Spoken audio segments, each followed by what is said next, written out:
Jay, you just watched this Marquette team take down Notre Dame. You've seen them now 7-0 in the Big East. Where do you see them contending for the rest of the season as far as the Big East championship goes? Well, I think Marquette's got a favorable schedule. One, they've got a really good team. You know, they're capable of beating anybody in the league, but their schedule a little more favorable to some of the teams that they're going to be competing against in the upper echelon of the Big East. So I think they've got a great shot. But you know what? I think taking it one game at a time, that sounds cliche, but they've done that. They're an older team. They don't have a ton of size, and so when they get up against a team like Connecticut, that's going to be an issue. But they can create a lot of matchup problems on the other end. Their guards are so good. I mean, Jarrell McNeil, you're not going to find a tougher kid in the country. You talked about taking it one game at a time. Coach Buzz Williams, the new head coach at Marquette this season, obviously says that quite often. He's the winningest coach right now as far as first-year coaches in the nation. What have you liked about him so far from what you've seen this season?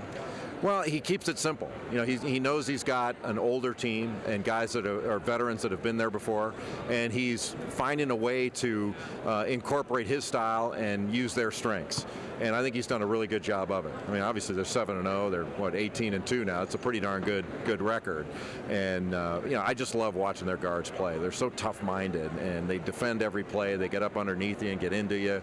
They make it difficult for you to run their stuff. And I mean, I thought it was really interesting against Notre Dame. I mean, they took Kyle McElharney totally out of the game. He couldn't get an open shot. They held him to 36% from the field, and that's a very good offensive team. To hold them down under 40% is a great defensive job.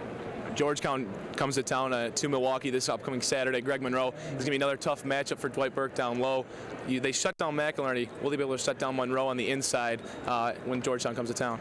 Well, it's not all just about shutting down Monroe. It's more about limiting what Georgetown can do. And they're a different kind of offense. They run that Princeton-style offense, and it can be difficult to guard. But as long as you chest them up and keep them from getting those easy cuts and take away their open three-point looks, which clearly they're capable of doing, I think Marquette's certainly good enough to win that game. Jay Bilas, thank you very much for joining us. Thank you.